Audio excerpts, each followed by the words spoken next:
Welcome to Piano Talk with the Odysseus Legion. I challenge you to alpha string. No! It is kind of a mech you play jazz with, in that it's very much about the head you don't Why touch. would I care about a fire falcon? Please, sir, can I have a hex? Yeah, Diogenes running into the forum with his little with his catapult going, "Behold, a man!"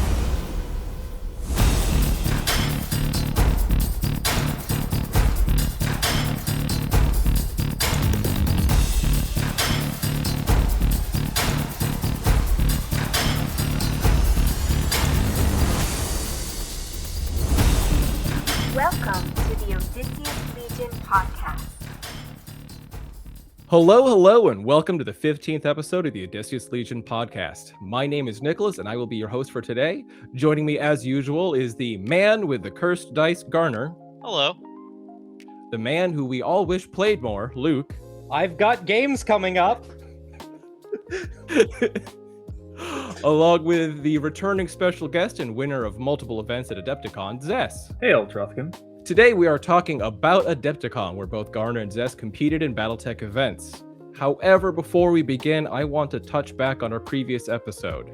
Not long after the episode was released, Keith Hahn, aka Zottle, the man behind many of the rules changes we discussed in that episode, announced that the changes to partial cover mentioned in the developer notes and something we talked about in that episode would no longer be part of the core rules.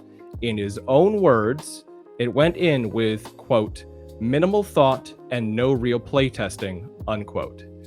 This emphasizes the concerns I expressed in that episode, which were that this project feels extremely rushed and lacking in testing.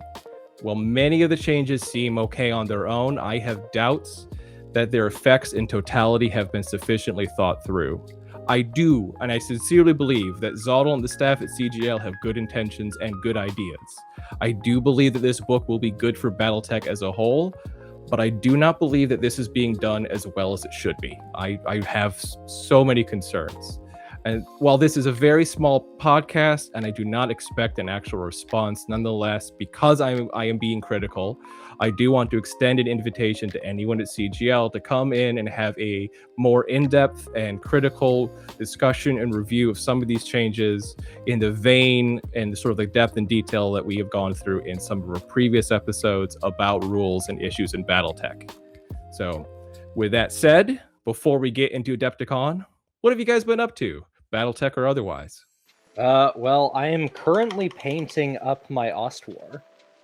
So that's been my thing. I got the new Barnes & Noble exclusive box, and I've been chewing my way through those. The Scarabus got painted last week, and now I have my final Ostmech. Nice. I've been derping around with painting my Golden Century Smoke Jaguar. So that's really what I've been doing. I put the finishing touches on my Black Knight to use in the Grand Melee at Adepticon, and then was told it was not bring your own. Oops. So, rest in pepperonis. I was misled. My This is bad. how he gets you. My bad. This is how he wins. He misleads his opponents. I misled That's myself. called a feint. I kid. Were we mislead? But anyways, so yeah. But that's what I've been working on. I've been working on a Spirit Walker, Night Chanter, Coyotel, then some Royal Lights to actually go and do things.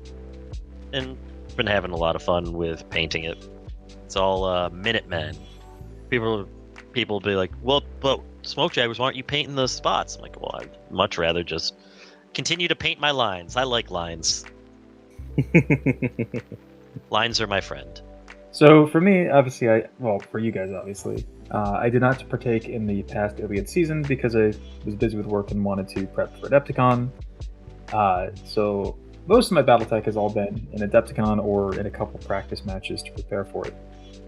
But obviously Adepticon went really well. We're getting into that soon, but that's been most of the BT. I did get a few Carnobs painted up as proxies for hummingbirds, and I did get a Contio printed and painted for the event as well as a Nova Cat and a Ebon Jag and I think I painted something else, which then we found out we were not going to be using because I was wrong and did not realize that they had changed the rules to the melee. So, my bad, Carter. My bad. If it's any, I was promised fun, and I was like, I'm bringing something unique. No one would ever bring this. So for a And then little they bit did. of information of what happened here, I've looked up rules for how the melee is usually done, or at least had been done in the past a long time ago. It used to be bring your own clan Omni mech of up to 2000 BV after skill, and it is now actually a draft event where you get placed in order and then you draft your pick from a pilot and mech that's already predetermined. So, my bad, Garner. It's okay. I'll forgive you this time. And since the last episode, I have just been editing a podcast and going through doing some design notes and getting a little bit more progress on Charybdis Moon. Did a practice yesterday Yeah. in the BattleTech house. This is the House of BattleTech. And water. Oh my god, so much water. Yeah, I saw you guys got a little bit invaded by the storm. A lot of it invaded. I had 110 gallons per minute pumping out of my basement, and it was still filling. Yeah, if you check out the Pets channel, there's a video of me like trying to take Cheddar out so she can, do dog stuff outside. And you can just see there is basically a full-blown like creek, like river, just flowing right down the driveway right in front of the house. God. I was gonna say it looked like you walked out into a stream, which Yes, that was my driveway. Or now that's what was recently my driveway, and now is in fact not a driveway and just a pile of dirt that was one time a driveway. Nice. I mean, I always joke about how the way I'm going to die is the dam in Ithaca is going to break, and my house is directly in the line of fire after the police station. A laser beam of water is just going to take out all of the cops and then me shortly afterwards. And I'm surprised I didn't, and you guys were the ones who had problems instead. We took a day to take care of issues, and we did a playtest. So fun stuff upcoming. Yep. Garner and Zess, you were both at Adepticon. Why don't you tell us a little bit about Adepticon? Like, what is BattleTech like there, some of the events, and just overall what you thought? I think we should first start with it is not a BattleTech thing. We should start with what Adepticon actually is. And Adepticon is the largest miniature wargaming convention in North America. It's been going on for, I believe, 25 years now, or close to it. 25 or 20, I'll have to look and see what my shirt says. But I've been going since 2015. I was going for Warhammer 40k for the first 4 years, then 30k for the last few years, and then this year was my first time actually going and doing some BattleTech stuff. They have a plethora of a large selection of narrative events with a couple tournaments sprinkled in of both Classic and Alpha Strike. And Zess was in like every Classic event. Only 4. I would have been in more if there wasn't schedule conflicts. The nice thing is it's recently moved to Milwaukee. Last year and this year, for the first 2 years, it's been in Milwaukee. It used to be in Schaumburg, Chicago, but it greatly outgrew its venue space. So let's see. So that was 2024 was the last time it was in Chicago, and let's just say it was very, very packed. Getting around a lot of the hallways wasn't too bad, but they were forced to put a lot of like vendor booths and stuff in hallways, which did cause congestion. And the BattleTech area was way outgrown. Like trying to get into Play Grinder or something, it just was painful. So that year, I did not play really any Grinder. I just focused on playing BTCC. Championship circuit, and then kind of just stayed around to talk to people because it was very difficult to get onto tables. So the nice thing is with the new venue, it is a lot of space.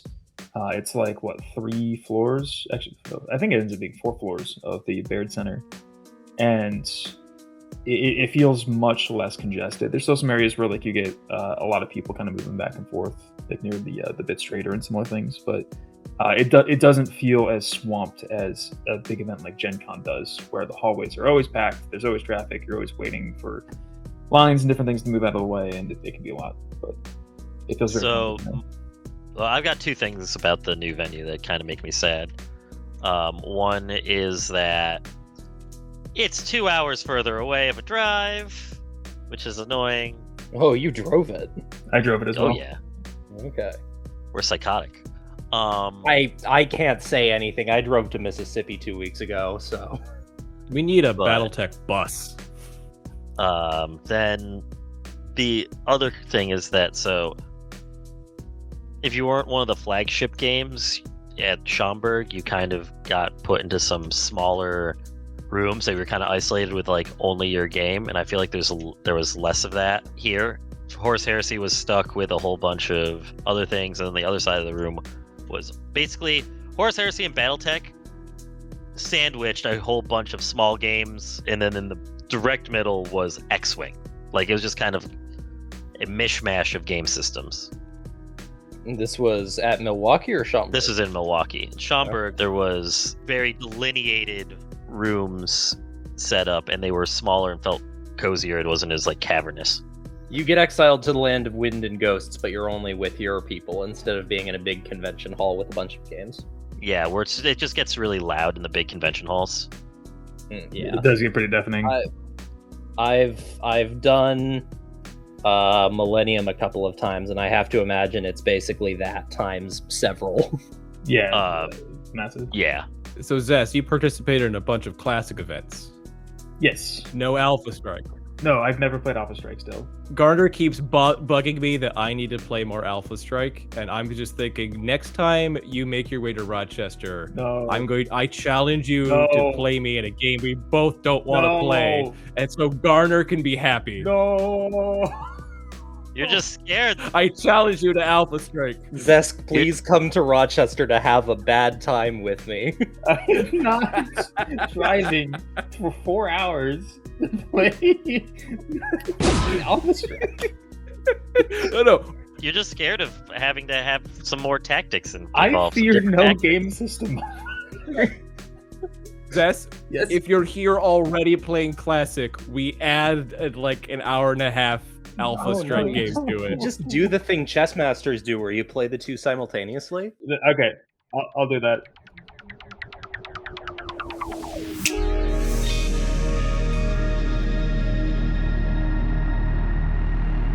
So, Adepticon events. Why don't we start with, I believe you both played in the Grand Melee.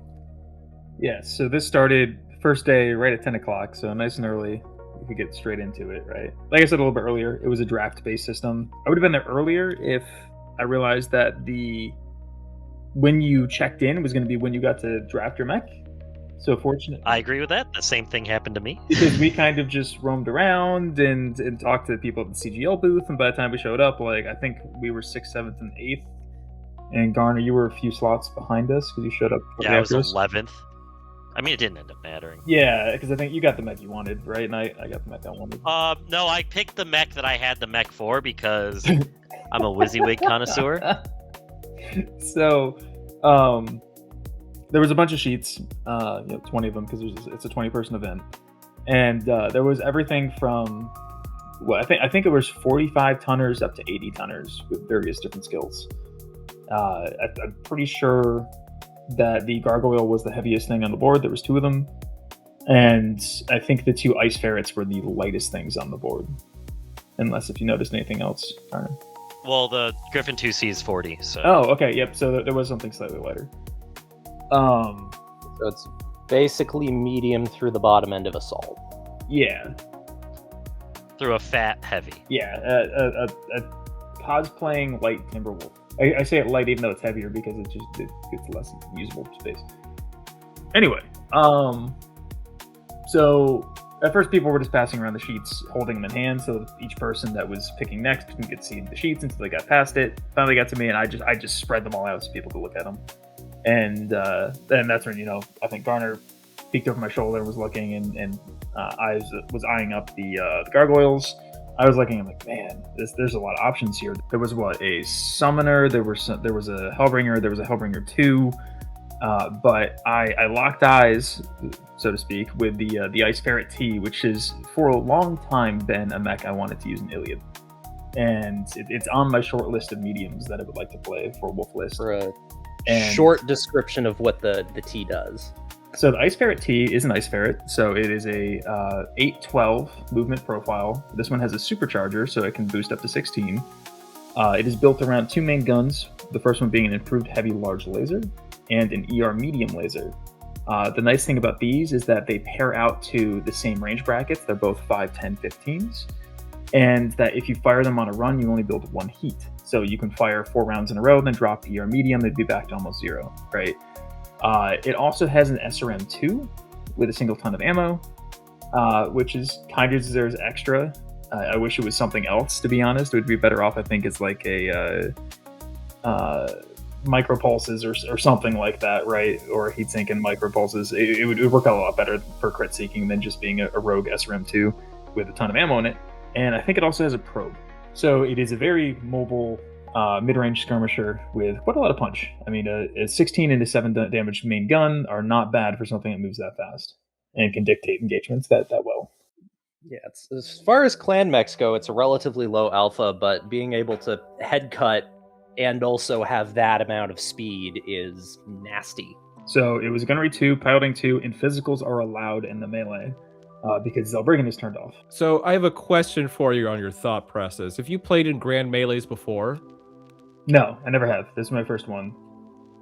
Okay, so like my thinking there, sort of strategy going in. Did you pick the Ice Ferret in the sense of you think it's something you want to use and it was proactive, or was there a sort of like a meta concept of I'm playing with a bunch of people, maybe if I pick something lighter, I'll be less of a target for people? So this was multi-layered. First of all, yes, I really want to play it. I saw the 2-2 pilot. I'm like, this is going to be a lot of fun, and also, it is something that can dictate engagement very well. As you know, Nicholas, like I prefer strikers and skirmishers kind of as a core pick. I guess in Iliad I haven't really used too many of them. You use a direwolf and 1 support. And an archangel. Yeah, so I've been doing what I call big heavy anchor, which is that there's a sniper kind of piece that sits on an overwatch, and then the army kind of moves around that. I have no idea what that's like. Yeah. Yeah, I mean, yeah, it just works because standing still. I wish new rules would apply. If you stand still, it's -1 to hit you. That would fix turret tech a lot better than a lot of other things. It'd be so good. Almost like it's a very effective strategy. Right, -1, maybe -2 at the worst, but I think that's too much. Well, -1 at least offsets woods. For partial You coverage. declare standstill, you count as a mobile. But anyway, point being, I knew that the movement profile was something I am very good with, and that it would allow me to get out of bad engagements and get into opportunistic engagements very easily. And indeed, I did end up playing across almost the entire board. It was a BFM, so it's one of the huge mats, right? And I played across almost all of it except for 2 corners of it. I would like to point out that I had the Globetrotter award as I went from one corner to the other corner. So I effectively went in a diagonal overall by going along the bottom of the map and along the side of the map. Yeah, I made a big L. I made a huge L. And guess what? I got a big L. Oh, jeez. So just to tie up, like, the last reason why I picked it was having the ability to dictate positioning was very important to me. After Gen Con playing in the Solaris finals, so I won the Solaris championship in Adepticon last year. So there were people on the table that witnessed me win that. And some of them were also people that had gone to Gen Con and were on the table and were in collusion with other players, which is illegal, in order to prevent me from winning. I'm not going to name names, but people told me that there was... people need to know I know a lot of people at these conventions, so even if you talk privately around other people, those other people often know me and will tell me when they hear things. So I didn't want to have something slow that would get me locked down. I wanted to be very, very mobile for the game. So that's probably why I just locked down the Ice Ferret and took it. Yeah, and then I ended up going with the Gargoyle 8. I barely remember the thing. It was a 3-3. I was annoyed with it because it just couldn't hit anything. even though it was a 3/3. Gargoyle. I think you ran into the same issue that the Nova H's ran into, right? Where there were 3 gunners as well, but the heavy lasers put them to basically a 4 gunnery. Alright, so it's a Gargoyle H, it's an LRM 10, an Ultra 10, a heavy large laser, and 2 ER mediums. Not a lot of firepower outside of that heavy large. And it does not have arm flips. There was a second Gargoyle, I think it was the Gargoyle M? Oh, I think it was the G. It was the G. Because I had the LBX 20, 3 AP Gosses, and 4 ER mediums. In hindsight, that probably would have been a better pick for what I was doing. But the other thing that I probably would have played had I had the miniature, because I'm a WYSIWYG connoisseur, and I had a Gargoyle in my bag, was the Warhammer C3. Oh, And it was a 4/4. The Warhammer C3 is one of my. I really enjoy that one. I think that one died relatively quickly because It didn't get picked. Oh, it didn't get picked. It didn't get picked. It was sitting on the table at the end, and I looked over and I said, "Really? That stayed there?" I mean, double head choppers with a targeting computer would make you a target. Do you remember what the skill was on it? It was a 4/4, so it was effectively a 3/4 because it was a T comp. Right, and it's just got 2 streak 6s, the only things not bonused. Yes. So yeah, this Warhammer C3 would have been a fantastic pick. I mean, this is... I think it would have been Oh, fine that- because, like, even the big targets weren't actually really getting targeted. The targeting priority was more akin to a salvage event targeting priority and less a survive to the end targeting priority. Meaning, So in the end, things went too slow, so we ran out of time, and so it went to kills. Which, I mean, I had a kill lead that beat anybody on the board. I was working on my 4th kill, and I think everybody else only had singles. There was like a 4-way tie for 3rd, or for 2nd. Sir, I had 2.5. And then you died. I did.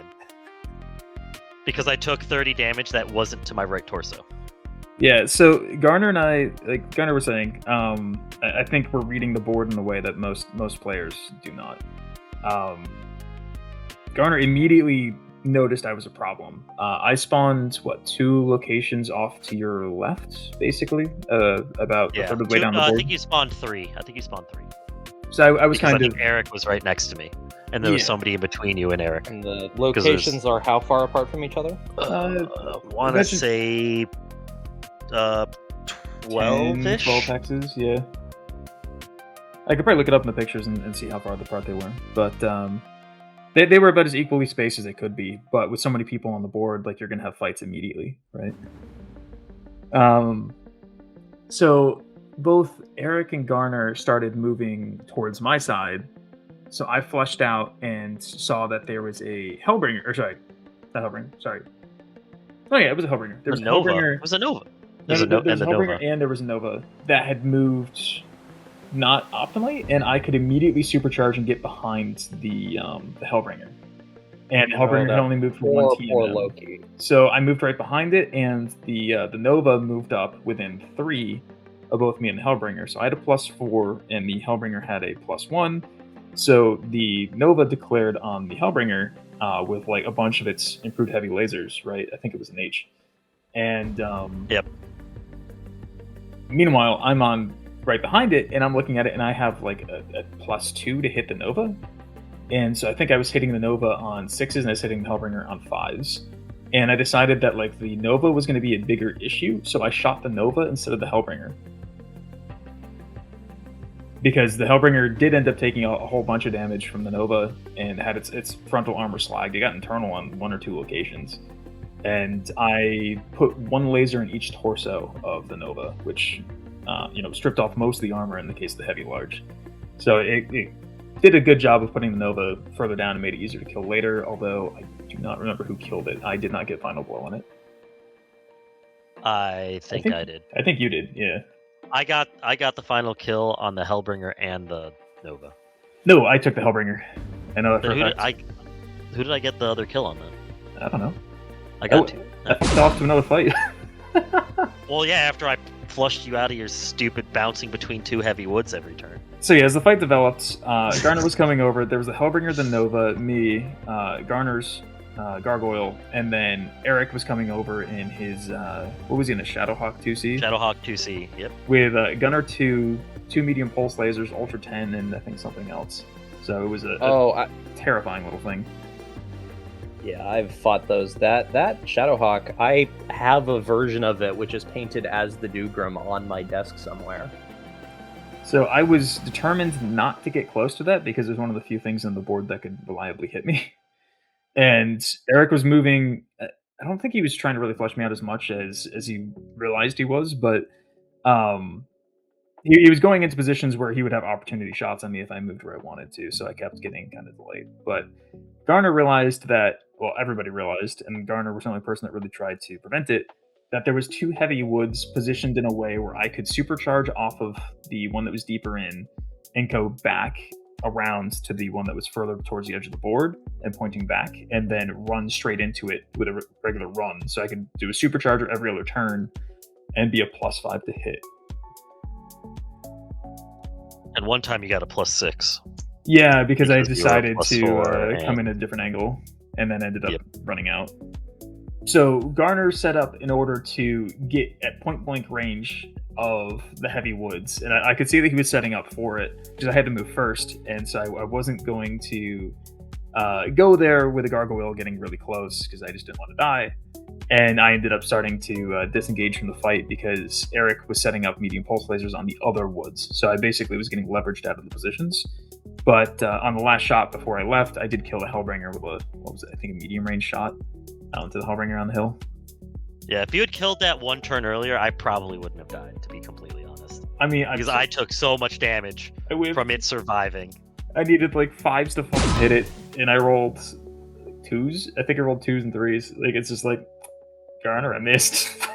I was like, you can't shoot the Nova, so you're not going to shoot the Nova, but that Hellbringer has much better target numbers for you than me, so it's gonna, because I had a +3 because I ran in a straight freaking line. All right. So for my own edification, how is the so how many people were playing in this event with you guys? 16, Rough 17. estimates, okay. 16. Yeah, and how do they, out of curiosity, how do they manage initiative for something Cards. like that? Cards? Okay. Cards, just like how I do the when I'm running the salvage. Yep. I was just thinking that sounds like you have an interminably long turn time if someone decides they're going to tank on a movement. It is a bit rough, but they kind of localize areas where if like one battle's going to be. Oh, okay. Because like it's a BFM, right? It's what, 8 of the 2x2 of the 2x1 map sheet or what are they called? Oh my god. Or I think it's 4 neoprenes, right? It's more than 4. Is it more than 4? It's 4 per it's 8 because it's 4 and 4. Okay. I think it might be 6, but it's definitely not 4. 100% not 4. I'll have to. I can go lay them out actually later tonight because I'm curious now. But anyways,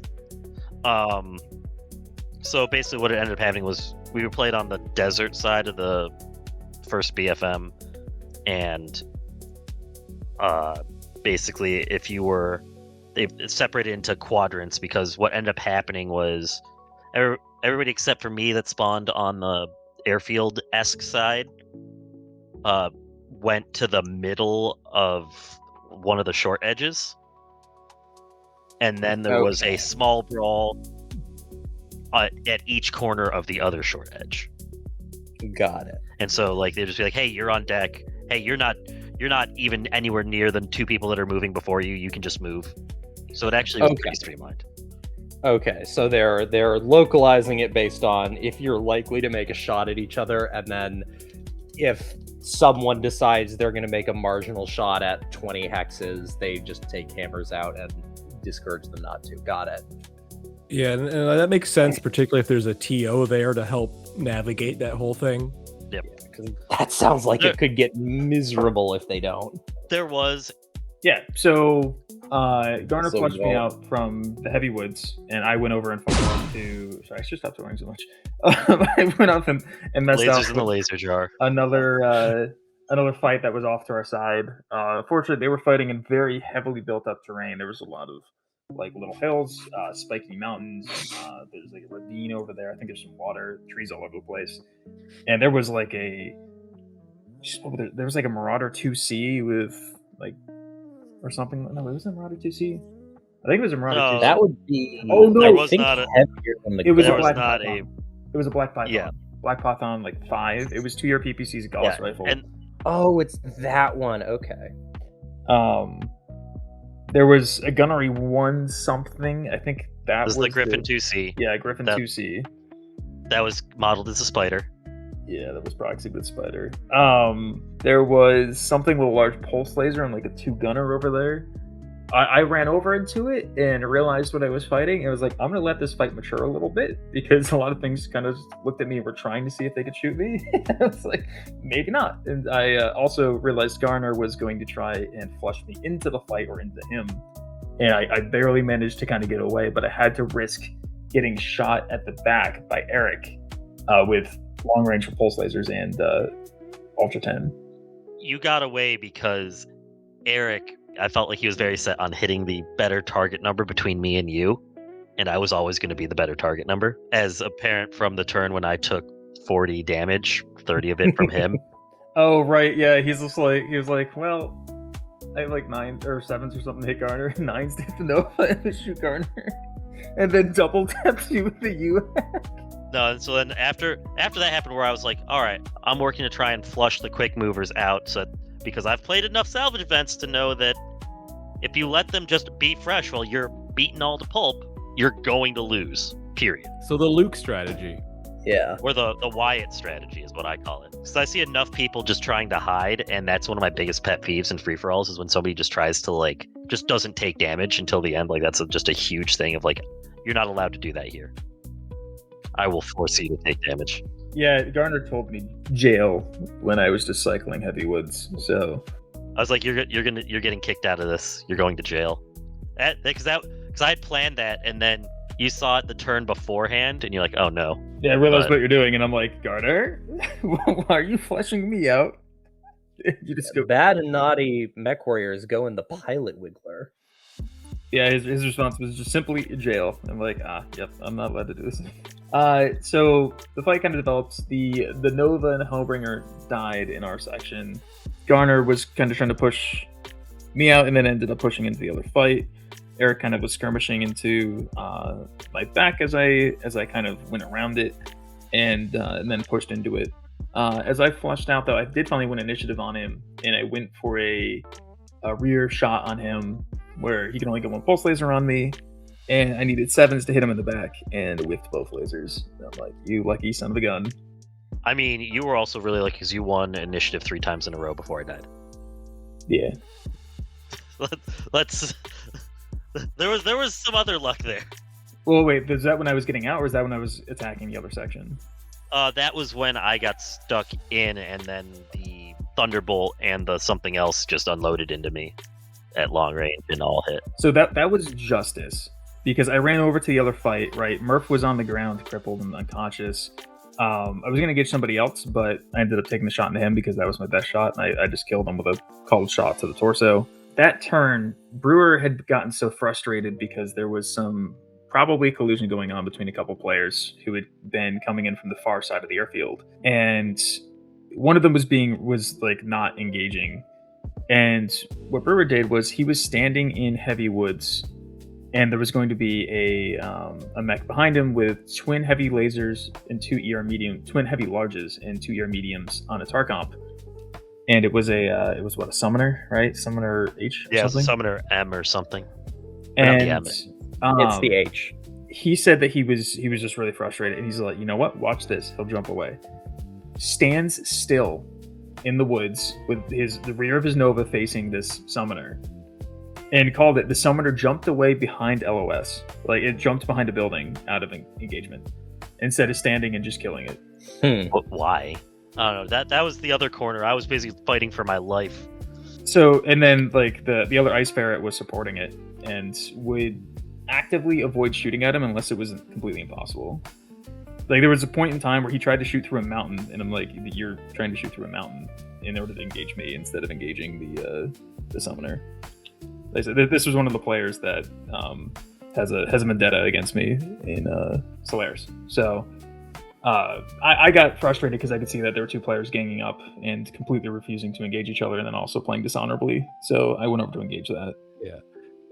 See, true friends shoot at each other on purpose. I shot at and or hit all of my friends on the board. I specifically targeted the thing with the most armor that was in a hittable range. So for people who are thinking about participating in a grand melee or another big sort of free-for-all type event, what tips would you offer them? You have to really carefully balance offense and defense, right? Like if you're too defensive, you will do nothing and you will achieve nothing. It is a very clan event when it comes down to it, although Zellbriggen is removed from the equation. You don't necessarily want to push in and just brawl everything and die quick, but like it can be really fun. So do what you find fun for sure, because it is an enjoyable event. I had a lot of fun.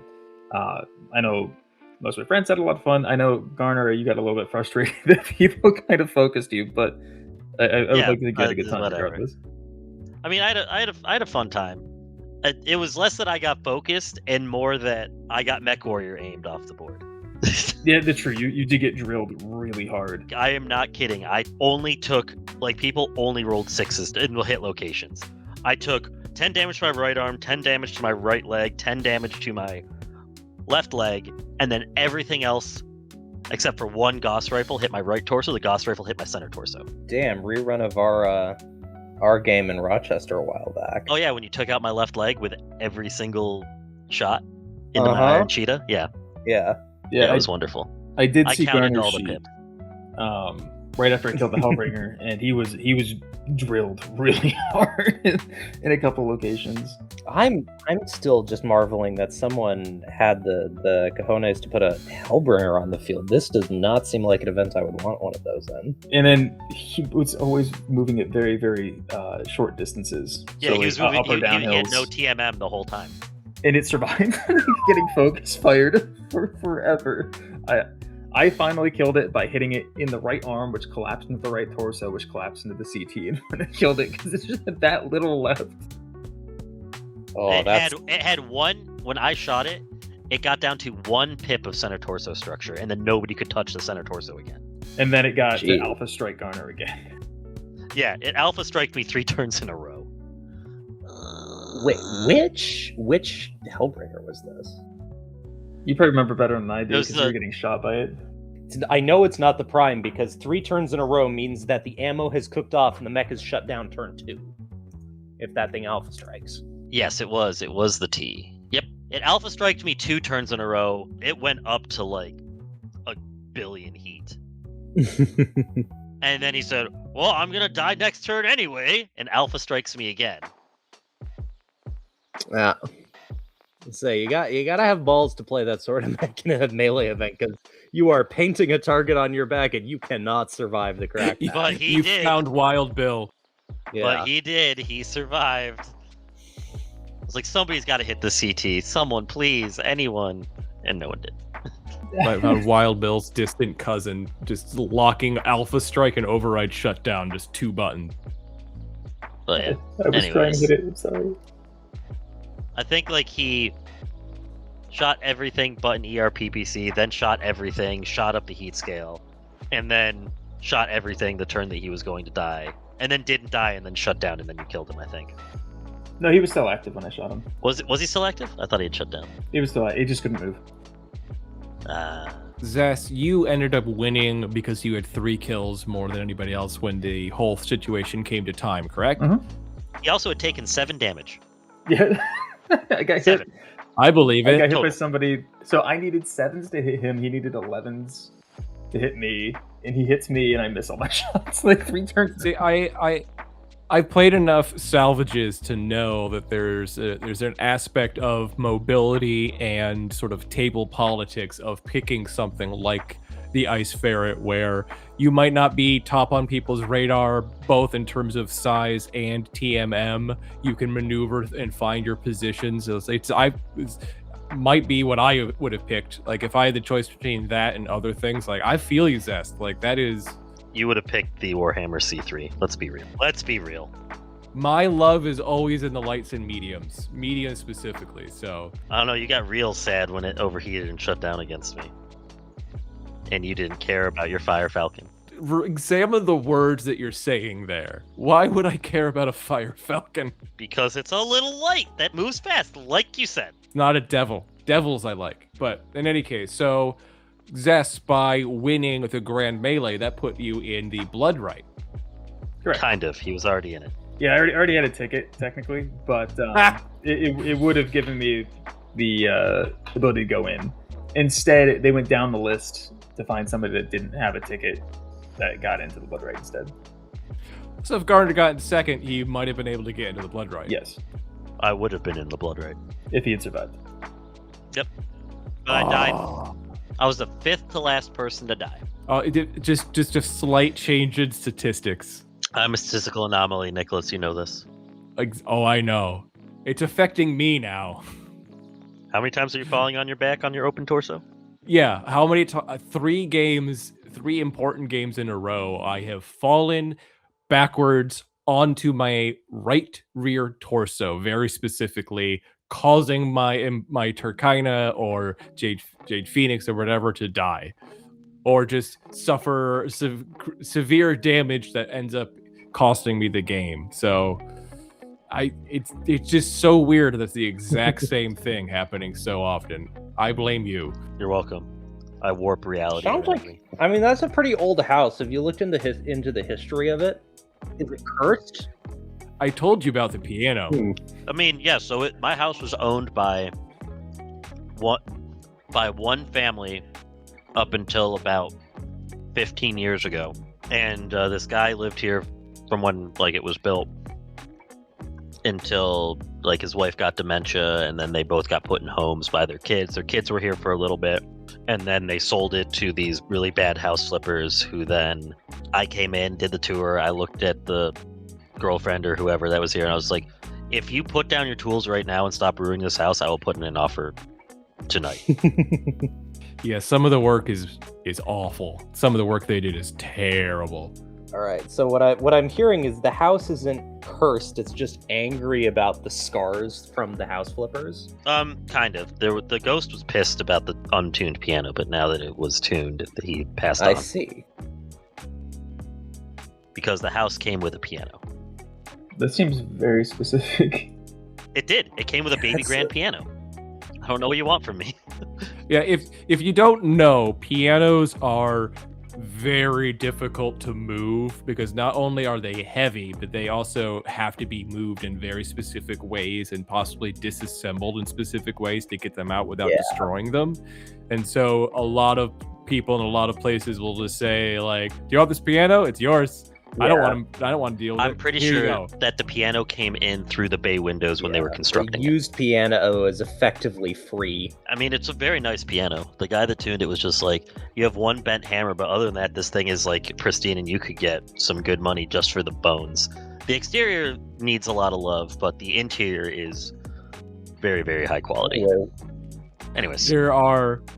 I used to work at multiple sort of music venues, and there is a lot of people who say to charities, hey, I will donate this piano to you if you come and get it. Yeah. Anyway, welcome to Piano Talk with the Odysseus Legion. I mean, there were pianos there. There were not BattleTech miniature robots in Odysseus times. There weren't pianos in pre-Homeric Greece. Yeah, It could have I been. also doubt this. And here's the funny part, though. There may have been miniature war games. They have recovered tiny little soldiers, little clay figurines with detachable hats and swords that they suspect may have been used in children's games or miniatures games or just dioramas or battle planning. Our hobby is timeless. Yeah, the sand table is an old tradition. Elements of our hobby are timeless. Robots, not. Yeah, Diogenes running into the forum with his little catapult, going, "Behold, a man!" I mean, it just would be golems back then, right? You just said rock robots instead of metal robots. Zess has figured it out. Yeah, well, it's not golems because that's specifically from the Jewish tradition, but you do have the Colossus of Rhodes was a thing. Yeah. Trojan horse. Oh my God, the Hell's Horses had it right. Why is the Colossus no longer there? Yeah, we don't know where it went. It got up and walked away. All right, we are deep in the weeds, and we still have 2 events to talk about. Yes. So Zess, you made it into the Bloodright. Why don't you give us a broad review of the Bloodright? So Bloodright is interesting. There's 32 players. They sell 31 tickets. The 32nd is awarded to the winner of the melee, which is a canon way that Bloodrights are done. Right. This is how they determine it in lore. Basically, 31 pilots are sponsored either directly by one of the blood named remaining, or the blood name council determining the last slots, and then the last one is given away in the grand melee. So part of my goal for this con was to see if I could do the Aiden Pride run, which is go into the melee, win the melee, get the 30-second slot, and then try and win the Bloodright. And so I won the melee, and I'm like, all right, well, let's see if we can get the Bloodright. So they have pre-selected mechs and pilots. Once you select a pilot, that pilot becomes yours. So if you start with a 3-4, you are now a 3-4 pilot throughout. Even if you get somebody's mech who was a 3-2 or something like that, you use their mech as a 3-4, not as a 3-2. So there was a draft. They go around with a bag. You pull a chip out of the bag, and it has a number on it. The numbers in which order that you draw mechs. When I won in Gen Con, I was 11th to pick, which is a pretty far enough ahead that you can usually ensure getting at least a 3-4 pilot. When I drew here, I drew 21st, and I was like, oh no. Like, you don't know what's going to be around when there's only, going to be 12 mechs left on the board, so it's like, this might be unfortunate. So, there was a lot of copies of mechs. There was definitely an issue that happened where normally everything is a pre-painted mech that resembles exactly what you're playing, and when you kill your opponent, you get to keep their mech and you put it in your pool. And so you start with 1 mech. After round 2, you'll have 2. And then as you determine who is Hunter and who is hunted by a dice roll, Hunter gets to choose which mech both players use out of their own pools. And then Hunted chooses the map setup and the weather for the map. In the first round, if you win Hunter, because you don't get to determine anything, you instead get a second edge. Because every round you get 1 edge. Hunter in the first round gets 2 edge. So when I went through to pick, all of the 3-2 pilots were gone. There had been a couple Wendigo A's, which is a medium with a reflect armor, torso-mounted cockpit, 2 large pulse lasers, LR-15. There had been a couple, I think it was Shadowcat M's, which is also a twin large pulse laser medium. The Timberwolf was gone. Pretty much everything was gone, but there was still a Jadehawk 2 with a 3-4 pilot sitting Okay. there. And yes. So I went... Yep, we are taking the Jadehawk, right? The last 3, just really quick, the last 3 mechs that were picked were the Shogun C2, the Shogun C2, and the Shogun C2. You're all so mean to my boy. Oh my gosh. 4 ATM 4 6s ATM on 6s, that and the Jadehawk. guns keep going. It's got another, 35 point... Yeah, 2 AR large, after 3 AR that, small, 5.8. That is... Yeah. It's pretty good. So my first matchup, I sit down, my opponent sits down across from me, and I see a Timberwolf A, which is a mech I am very, very experienced in because I've used it in multiple years in grinders and kept that thing alive for literally entire days. I'm like, okay, well, Timberwolf A is pretty fierce. Like, this is going to come down to, I can maybe get some opening shots at range, but really it's going to come down to, can I get HE damage on? But my first thought was, I need to not win Hunter, because I do not want them determining the weather. The weather effects include a option called Heavy Gale. Heavy Gale applies a +2 penalty to all missile weapons. And it's a very obvious choice for that Timberwolf A to choose and then just beat me based on energy armament, right? And so we roll, and of course, when I don't want to win things, my dice bang out a 10, and I think he rolled a 6. And I'm like, okay, you're hunted. And I get 2 edge. He looks through and he's just like, yeah, I think I'm going to choose Heavy Gale. I'm like, God damn it. And it's like, I might just lose based on this, right? He set up the map to be fairly broken terrain. I was like, well, I just need to get close, lure him into some of these hills, and just draw the TMMs down as low as I can, and basically cause a stand and shoot. Where I'm gonna need those 3 medium pulse lasers every turn, right? But I need the 8G ATMs to hit, and that's the only way I'm winning this. And so I did switch one of my bins. So I had 2 bins of HE, and I had 1 ER and 1 standard. And I did open up a little bit at range as we closed, and we both got some hits on. I want to pop in here for a second because we do sometimes get people commenting on not knowing terminology. So I want to specify here for anybody listening, the important gun, the ATM-6, fires 6 missiles, and the HE, the high explosive, deal 3 damage each. So it is effectively a very big, very powerful gun at very close ranges. But only at 369 range. So you've got to get very close against a Timberwolf, which has the same movement profile with twin ER PPCs and 3 medium pulse lasers as a secondary armament. You're speaking like a very strong clanner right now, saying it's only 369. Like that's not the SRMs for normal mechs. Yeah, or medium all laser. of us suffering Inner Sphere players are just hearing this and going, "Please, sir, can I have a hex?" My bad. Oh, 369. That sucks. It's like, that's most of my guns. Well, yeah, it's all the good, short range guns, medium laser, etc. Anyway, I did succeed in drawing him up into some hills, and there was about 2 or 3 turns of merely stand still and shoot, and I managed to break in with enough HE to kill him before I got killed.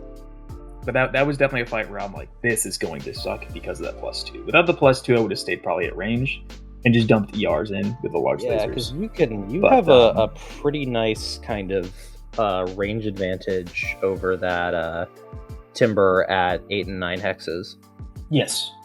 And I did only end up using one of my edge. So, I had the safekeeping against a head cap. That if a headshot came up, I've still got an edge there. I think I rerolled attack, and I still had one in my pocket at the end just to make sure in case a headshot came off those ER peeps, I was safe. So round 2, I go into it having now that Timberwolf in my pocket as well as the Jadehawk. Quick question. So how many rounds are there? There's 5. I'll go through them pretty quick. As the spectator of the last one, I will make comments. All right. I will allow that. So round 2, I end up matching against somebody I've met at cons before. He's a nice guy. And he ends up winning Hunter. So at this point, I never across the entire tournament get to choose the mech matchup, ever. It was always predetermined for me. A lot of people say that if you don't win Hunter, that kind of can determine the finals and things like that. But I am living proof you can win it being hunted the entire freaking time. So going to round 2, my opponent had a Wendigo A, and what was the other thing he had? I forget the other thing he had, but he chose that to fight my Jadehawk.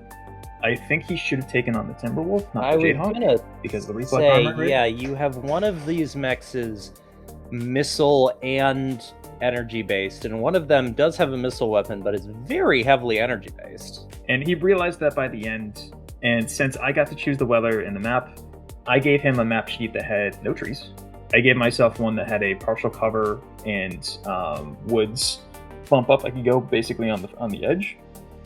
And I chose the weather to be something called Heavy Fog. Heavy Fog makes it so every hex you enter is +1 MP to enter. And if you jump, it is PSR at +1.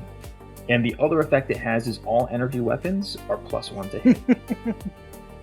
See, I hear this, and I before the podcast, I specifically mentioned to you, Zess, I complimented what I was calling sort of like the 3 broad conceptual skills, which is your skill on the board, your skill on list and comprehension of unit structure, and then your skill meta knowledge of the format. I'm listening to this, knowing you and hearing about the weather rules. I would almost say it's to your advantage to be given the scenario, the situation of mechs, and then picking the horrible weather and map rules that just exist in BattleTech. Yes. You could just look at it and go, I can pick a combination of map and weather to really screw you over. And that sums up match 2, 3, and 4. is just I uber screwed over my opponent with map and weather. Because it's this thing of like, I feel like most people who play regular BattleTech are not going to ever really fully encounter the weather rules and systems, but someone who plays like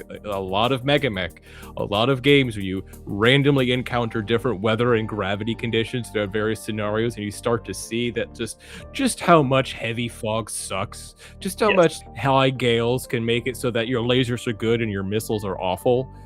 Experiencing those random effects constantly, I'm hearing this and you go, you get to pick the weather rules are just so horrible and crippling for very specific things. Like, it seems like the way the hunter is supposed to deal with this is by choosing both players to have very evenly matched mechs and capability, so that any sort of negative impact you can throw at them via weather is going to hurt both parties equally.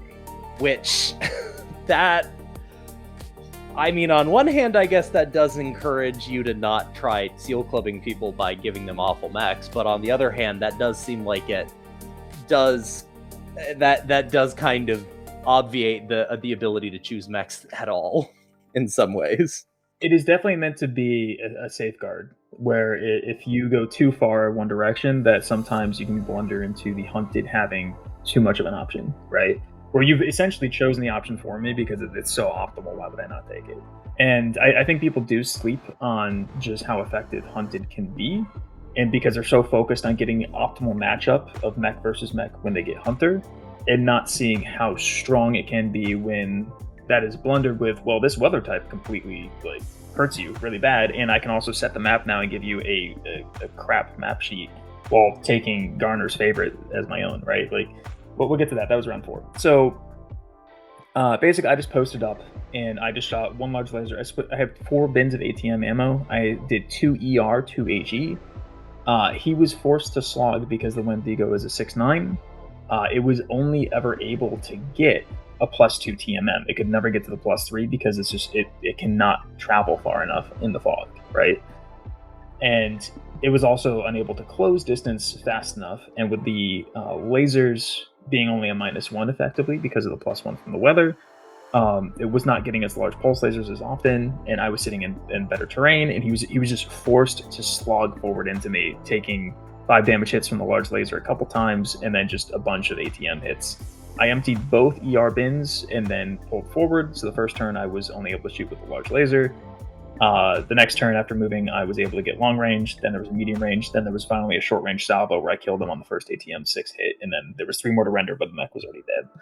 So I have a question for you here. I want your opinion on this, which is, of the 3 types of ammo to bring in an ATM, right? If you have to choose 2, like, what are your preferred ammo on ATMs? If you're only choosing 2, it's a bit dependent sometimes. Most people will say go ER and HE. Most people will cut standard out completely. I think it's a bit of a mistake. There are times where standard has very, very good points, but it's usually only specifically at like 5 and 10 hexes that it is more optimal than other options.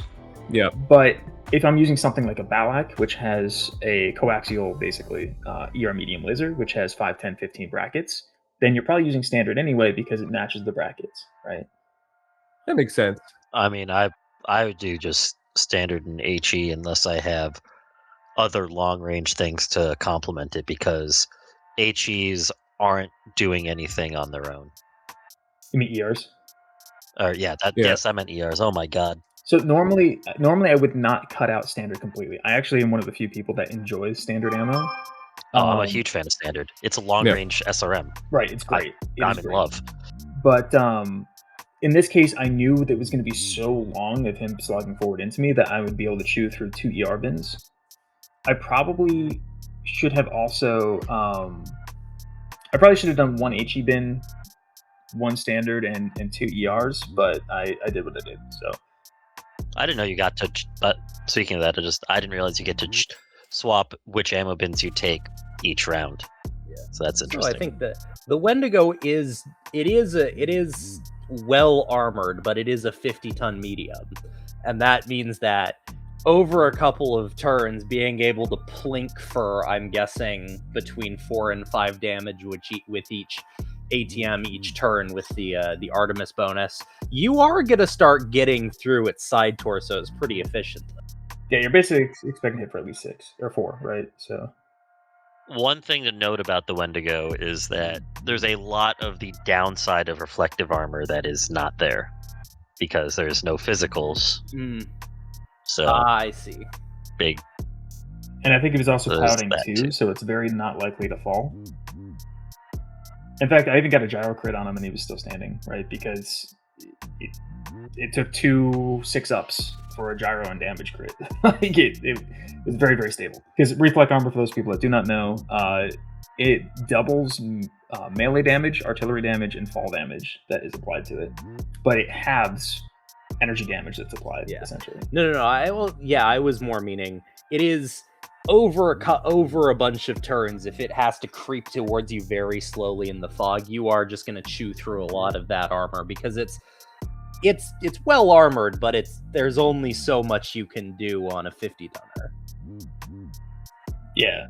So the matchup just decided that match pretty much outright.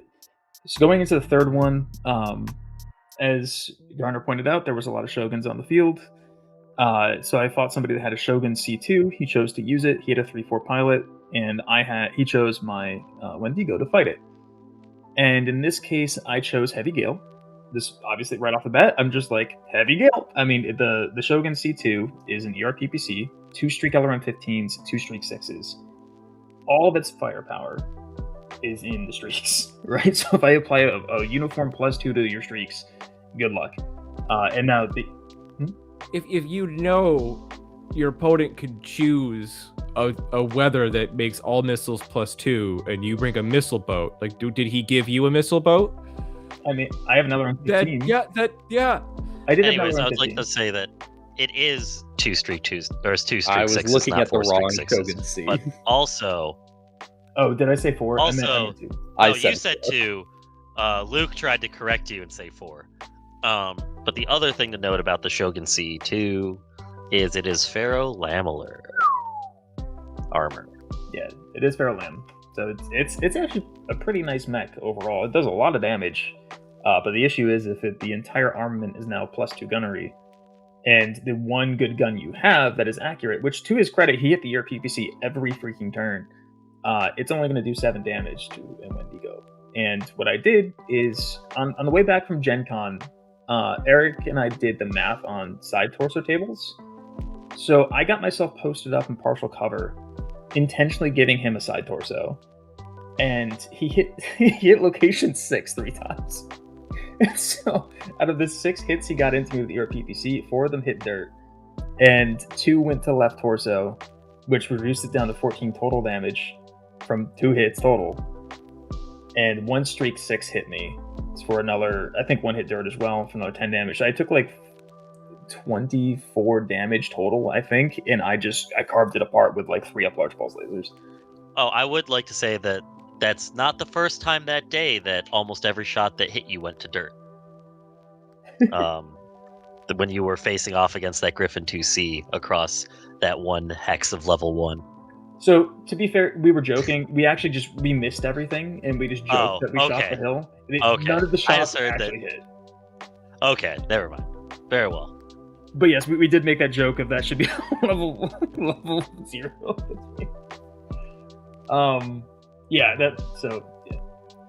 So anyways, now I have a Shogun C2, and so go into semifinals, and I end up against Tom Bubu, who is he was the TO at Gen Con, who watched me found the McGuire blood name, right? And he had joked on the previous map when he was still there in round 3. He was like, "Guys, I'm not supposed to still be here." And his opponent was like, "I shouldn't be here either." And so he managed to get through and pulls me as his opponent. And Eric was still around and gets who's so Eric's my friend, and Tom had one of his friends still there. So it's 2 friends but kitty corner to each other, playing off against another pair of friends, trying to get a friends final, right? Which is pretty funny. So Eric got put into a Shadowcat versus Shadowcat mirror match, where he unfortunately he didn't choose the right weather. He was getting a bit tired. He chose, I forget what he chose for weather type, but he should have chosen heavy fog because it would have slowed them both down. But the difference was Eric had a 2-up pilot, and the other pilot was a 4 piloting. So whenever they jump, which they'd be forced to jump to generate TMM with those Shadowcats, because they would only be, even if they mask right in a straight line, you can only get 6 hexes. You'll never get a +3 TMM running. So you're going to be forced to stand to jump. They didn't play with reckless movement? No. If there's fog, reckless movement should be an option to ignore the penalty for a PSR. But even then, like, that just makes it more, right? Because now your opponent has a PSR in order to move. And you're going to make them generate a ton of PSRs. They're going to be falling. It's only 1 right per move, but yeah. But I mean, still, like, it's PSRs, right? You're making an advantage for yourself, an obvious advantage, because any jump Eric does, he'd be getting a 3-up PSR, whereas his opponent would be doing a 5-up PSR. So like you're fairly likely, if you jump round after round after round, to fall on a 5-up. Whereas on a 3-up, I mean, you just avoid snakes, 2.77% chance, right? Like, yeah, it's such an advantage. So I wish he'd chosen that. He lost the initiative a number of times and got outmaneuvered and ended up dying. But anyway, so my match was I lost Hunter to my opponent again, and Tom looks at my sheets, and he already had on his side 2 Shogun C2s. And so he laughed and said, "I've already killed 2 of these. I can kill a 3rd." And I go, "Oh, is that so?" And so he chooses for himself a Nightgear F, I believe it was. It's the one with a Hag 20 and Hag 30 on a targeting computer. Yes. Yeah, so ECM targeting computer, 2-year mediums, Hag 20, Hag 30, Tarcomt. I think his pilot was a 3-4. So he chose that. So I chose the weather that gave everything that was not a missile weapon a +1. In order to offset his targeting computer, and because obviously almost all my firepowers are missiles. And I chose Garner's favorite map sheet. Hell yeah. Which I forget what the name of it is, but I'm sure Garner knows. Actually, I don't. I just know what it looks like. That's actually the surprising part, is that I don't know the name. Nicholas, I'm pretty sure you know which map sheet I'm talking about here. Foothills 2. Excellent. So there's a position on that map close to my own edge where I can get into level 2 in woods, partial cover behind the level 3, right? And the LOS level 4. And I gave him a map. It's the it's the one that has the big base on it. That's got the it's most of it's level 1 like pavement, but it's not actually pavement, but it's like forward base. Yes. And then it's got a bunch of level 3 walls, right? So I gave him that, so he had like no trees and really nothing. And in order for him to get into partial cover, I would defeat his partial cover, right? So it would force him just to kind of waltz into me.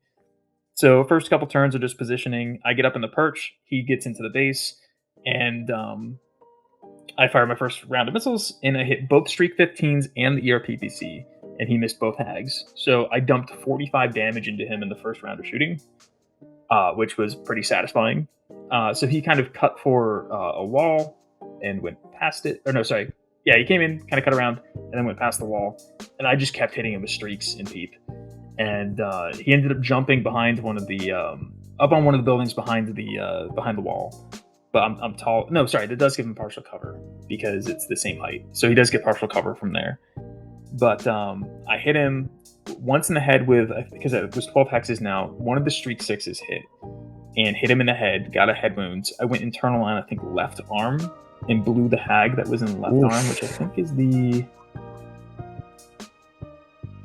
That's 3 pilot. Yes, that was the hag 20. So he went unconscious, falls, 4th head wound, right?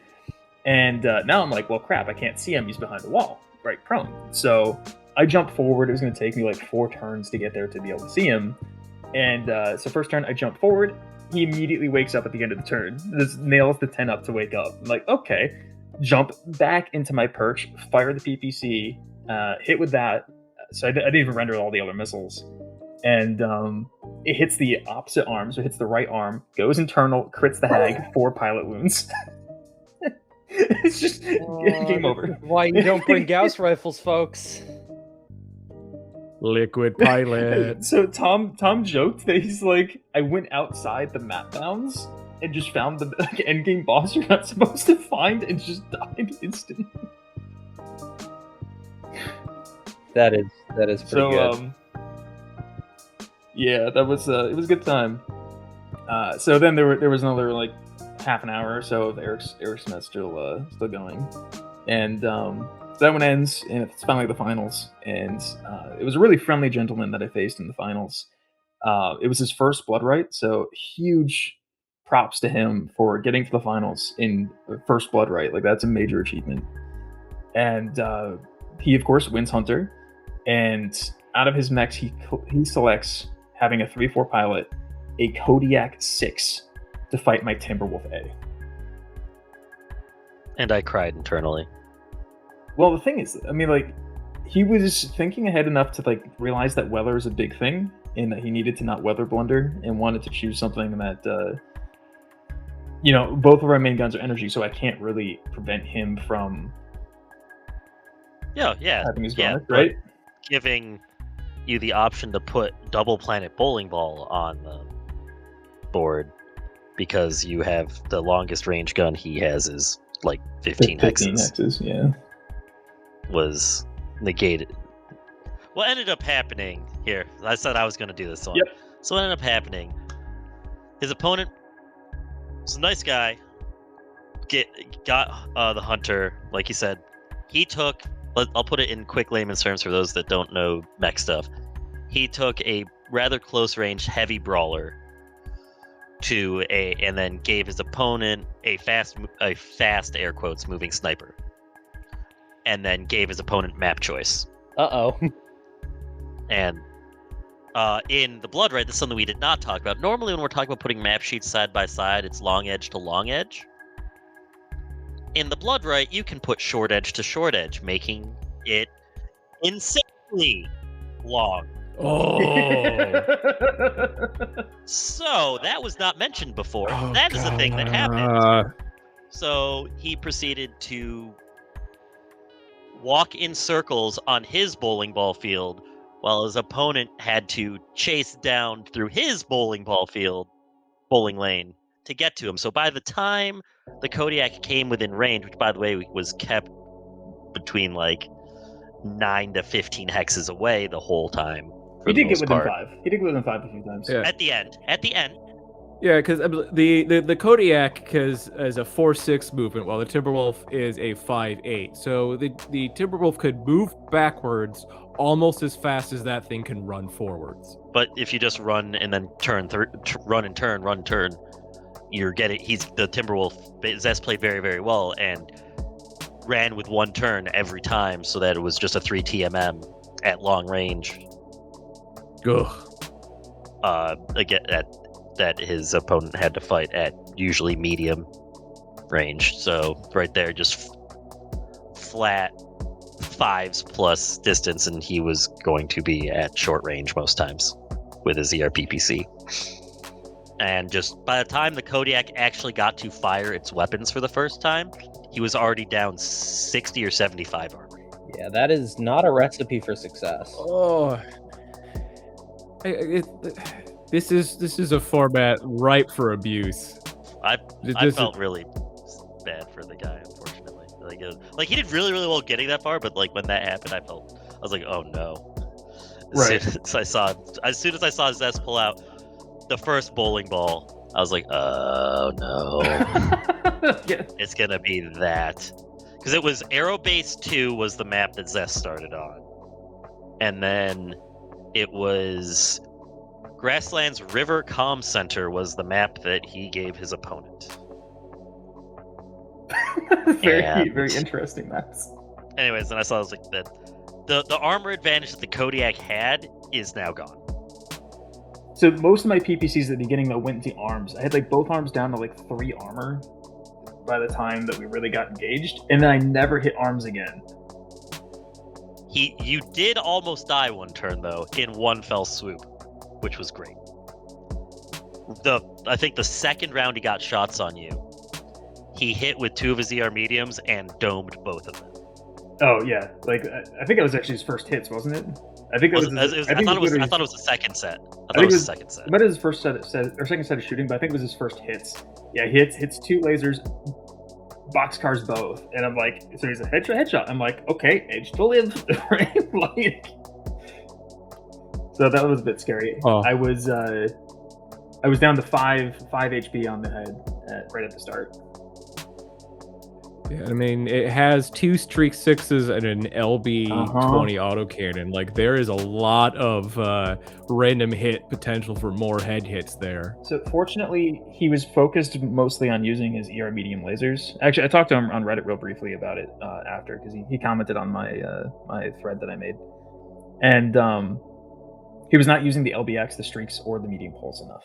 And he forgot his And that was something that I told him, like, right after the game. I was like, afterwards, I was just like, hey, so I have a question for you. Like, I'm not trying to be mean or anything, but you have a medium pulse laser that you could have swapped in, which would have let you fire for 3-4 turns longer than shooting all 8 mediums, and you were always in the same range bracket with the same damage. You would have just generated literally 1 less heat. And he's like, I didn't think about that. I'm like, yeah, I'm sorry, man. I mean, like, I wanted to say something in the middle of the game, but I'm like, I can't say it. Now, I want to say, I have a question in this person's defense, which is like, is this all these games in one day? Yes, it's all back to back. So this is it ended at like 1 a.m. a long day. It ended at a like long 1 a.m. day. Like, you know, considering that, I give a lot of grace towards this. And it was his first time, so like, no, he did very, very well for his first time. I was just like, I just saw I saw everything unfolding before it unfolded. I was like, oh no. And he also could not have known going into it that the Timberwolf A is one of my most used mechs, hands down. And that he gave me a mech that I have extreme expertise in, right? Like, Zess, you've heard me say many times talking about the Timberwolf in various competitive formats, and I want to stress that is largely referencing the Prime. The A is good. The A is so valuable in so many because what I would make the claim that the Timberwolf A is hands down the best clan invasion heavy. Yeah. I mean, the other heavy mechs are kind of fighting on bad terms, but yeah. Like it's one of those, like, without serious thought and specific connotations or like context. Yeah, like I can't disagree. I mean, so like it has 40 dissipation, so it can fire both PPCs, 2 of the medium pulse, and the Streak 6, and it only generates heat if the Streak 6 hits, which only puts it up to +4, so you don't get movement penalty. And you obviously got 12 extra damage out of that volley. And then you can drop a medium pulse, fire the Streak instead. If you don't get a hit, you now cool. If you do get a hit, you stay at the same heat and you're getting 12 extra damage again. It has a very easy to use curve. It has great brackets. It has 2-year PPCs, so it can disengage things at long or it can brawl. It's a very, very good build. And it was funny that the crit that he got on you was on the 3rd medium pulse that you never use. Yes, and the Streak never hit until the last round of fire. We were starting to make jokes that we didn't know if we loaded ammo or not, because I missed every single Streak pull, which was almost the entire game. It never hit until the end. So for those at home, Streak missiles, when you shoot them, they either don't fire because you failed to achieve lock, or they do fire and generate heat because they achieve lock and they hit with all their missiles. And so if Zess, Zess's pilot had failed to achieve lock every single time, the weapon just doesn't fire. So correct, he would not know if there was no ammo if he missed every single time. I mean, you'd see the indicator light, but yeah. Well, maybe they was jammed. Clicked that over when they did the quote unquote reload, but did the reset, but forgot to actually put the ammo in, so the counter thinks it's full, but it's not. Anyways, that was the game, and then even in the dying breath, where I think he was like on the ground, like 3 hexes from you, if I remember right at the end. He stood up, and I think it was at 6 because I'd gotten distance. Was it 6? I think it was 6. Was it I can look up a picture of it. But either way, it was like he alpha striked you and like did not much of anything. Like it just spread everywhere. Yeah, and at this point he was running out of armor everywhere, so everything is just starting to go he internal. just needed a headshot too, though. So it's just like because I do want us to have time for games played and we still have instant action, I think we've been talking a bit too much about each of these games. These were the more interesting things. Instant action was pretty boring. Yeah. Unfortunately, I was sitting there and I'm just auto playing my list because I want it in list design. Yeah, we had a lot of conversations about instant action and the choice of instant action for a competitive environment, and that sounds like the thing of it was not ready for a competition was basically correct. So do we want to just explain the format of instant action here real quick for people? I can go through it pretty quickly here. So instant action is you build a 6K force. You choose a type of force. There's 5 different types. You choose to either develop a destroy, confront, hold, salvage, or recon list. And then depending on what type of force you have and what type of force your opponent has, there's a matrix. And based on where your 2 roles line up, it chooses what mission you play.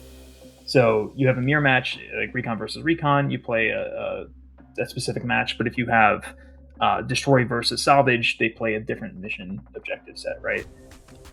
Any of them that are not a mirror match are all asymmetrical objectives. Ugh. And they are not well optimized. It clearly has not been stress tested by people who break things, is what I will say. I love what Robert's done, but it has not had a true stress tester go in because I broke it in 15 minutes. Well, here's the thing I say about instant action, right? For a pickup environment that's not supposed to be competitive, if it's casual, if it's more narrative, thought-based, where you're just playing something and you have a force that you can kind of create a concept for and they're completing an objective, it's good. It's interesting. The lack of mirror matches for a, like I emphasize, casual, not competitive, very good. It is not a competitive format, and I can't understand in my brain of why it was picked for a tournament. Online. So it was picked because it's simple. Yeah. Because it's not 100 pages, Nicholas. I did pitch, before it was chosen, I did pitch Iliad.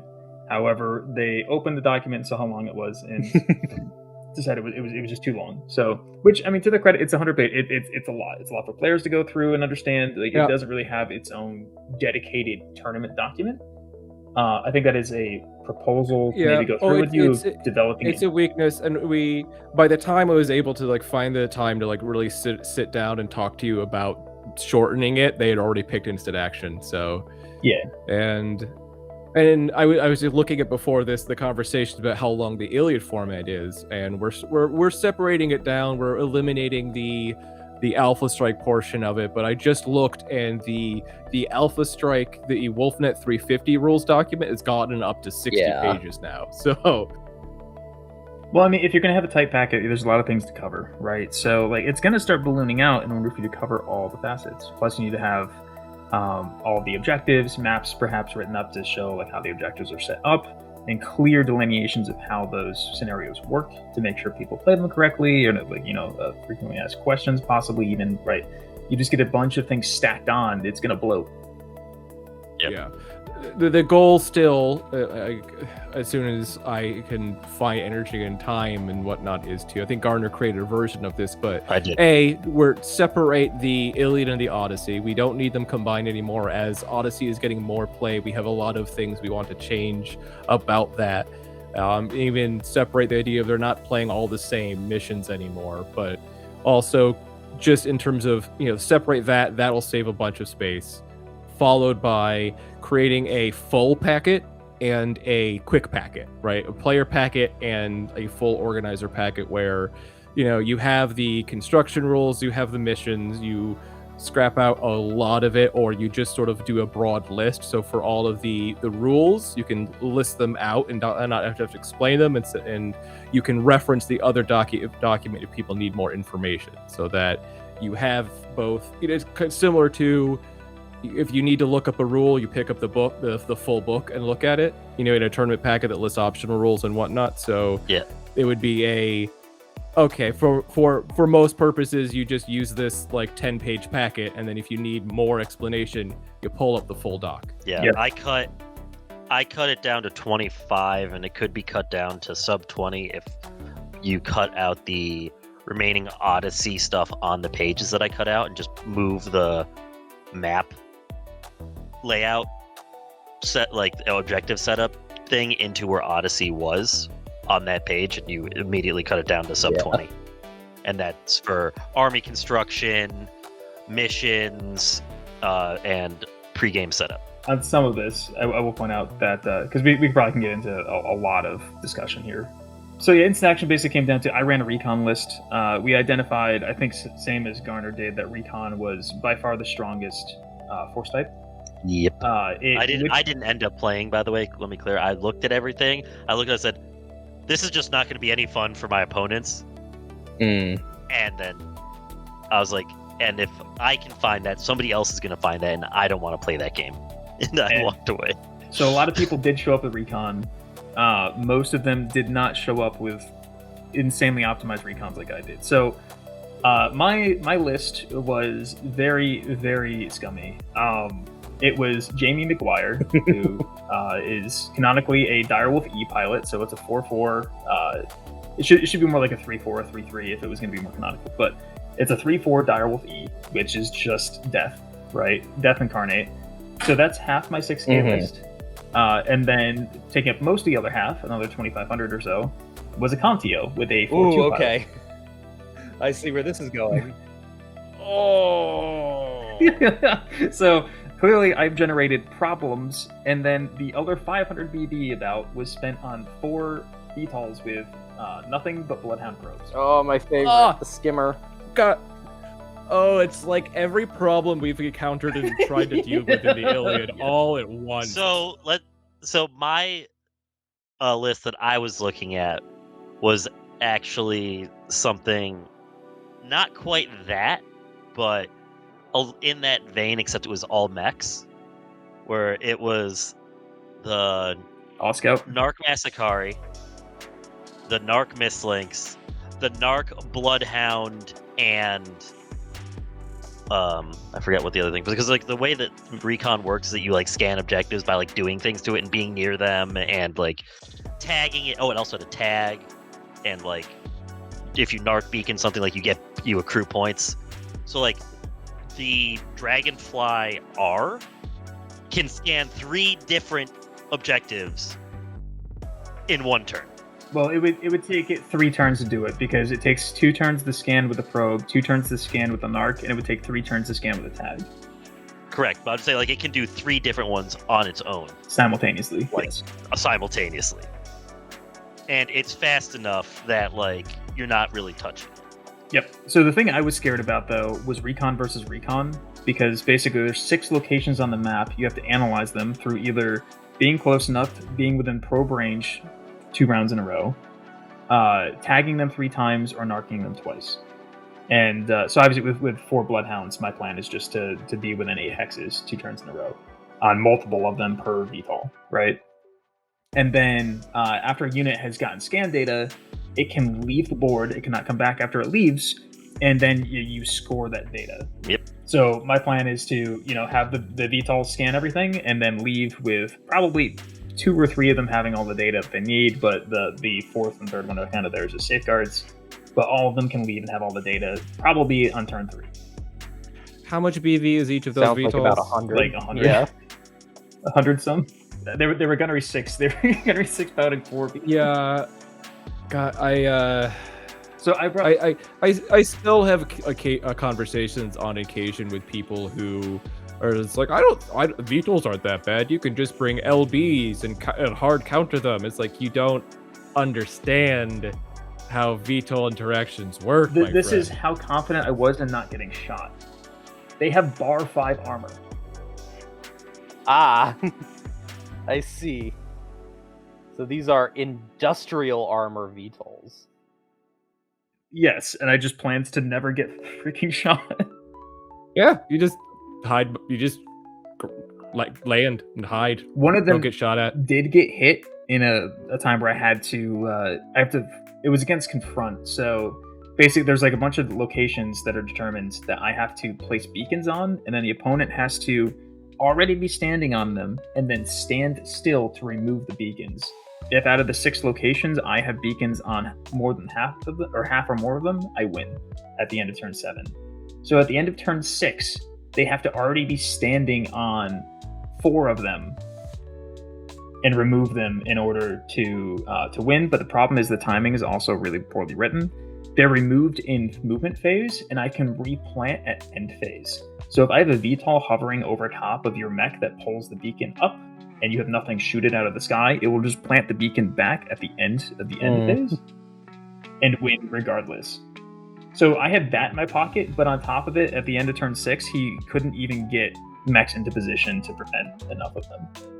I lost 1 VTOL because I put 2 of them. It was basically, it determines that the points are a significant terrain feature, center of the map, the lowest level location on the map, which it's all 0, so we had to we just determined center of the board, like between the center of the board and the edge.